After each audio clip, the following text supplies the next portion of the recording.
Hi mga ka-reels! Yan ang ulam namin for today. Tadan!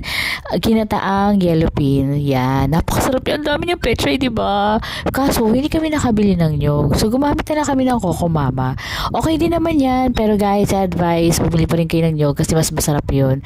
Mas talagang puro yung gata.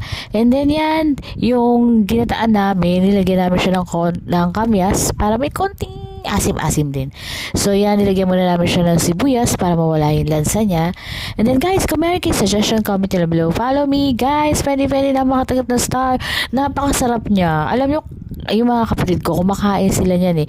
Kasi kami, di ba, kailangan may meat. Pero pag yan yung ulam namin, okay na okay sa kanila.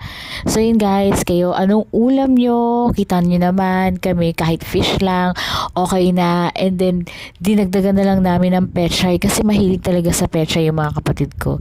Yan, happy eating guys!